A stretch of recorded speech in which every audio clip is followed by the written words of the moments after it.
রণক্ষেত্র মধ্যপ্রাচ্য। আকাশের বুক চিরে যেন ধেয়ে আসছে আগুনের লেলিহান শিখা। ইসরায়েলের তথাকথিত অভেদ্য আকাশ প্রতিরক্ষা ব্যবস্থার দম্ভ চূর্ণ করে বৃষ্টির মতো ঝরছে ইরানের তৈরি মরণাস্ত্র। একে একে আঘাত হানছে শক্তিশালী কাদার ক্ষেপণাস্ত্র। এটি কোনো মহড়া নয়, বরং যুদ্ধের এক নৃশংস বাস্তব চিত্র। তেল আভিভ থেকে হাইফা, পুরো ইসরায়েল তখন গভীর ঘুমে আচ্ছন্ন হওয়ার প্রস্তুতি নিচ্ছিল।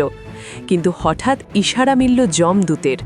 আকাশ জুড়ে দেখা গেল শত শত আলোর বিন্দু, যা মুহূর্তেই বিভীষিকায় রূপ নিল।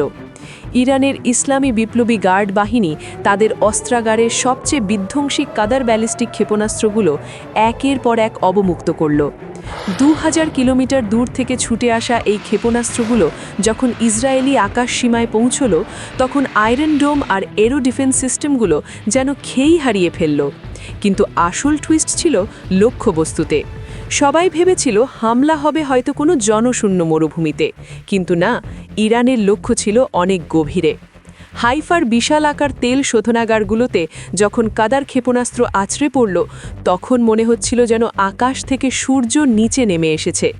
আগুনের কুণ্ডলী আর কালো ধোঁয়ায় ঢেকে গেল পুরো শহর। এর চেয়েও বড় চমক অপেক্ষা করছিল দক্ষিণ ইসরায়েলের দিমোনায়। পরমাণু গবেষণা কেন্দ্রের খুব কাছে যখন একের পর এক বিস্ফোরণ ঘটল, তখন পুরো বিশ্ব থমকে দাঁড়াল। কি আছে ইরানের পরবর্তী চালে?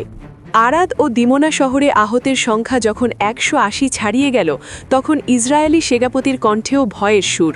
ইরান স্পষ্ট জানিয়ে দিয়েছে, এটি তো কেবল শুরু, অপারেশন ট্রু প্রমিস 4-এর মাত্র প্রথম কিস্তি। তেল আভিভের ব্যস্ত রাস্তায় যখন ক্লাস্টার ওয়ারহেড বিস্ফোরিত হলো, তখন পরিষ্কার হয়ে গেল যে যুদ্ধের নিয়ম বদলে গেছে।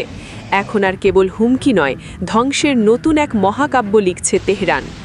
ইসরায়েলের আকাশে এখন আর চাঁদ তারা নয়, কেবল রাজত্ব করছে ইরানি ক্ষেপণাস্ত্রের রক্তিমা। পরবর্তী আঘাত কোথায়?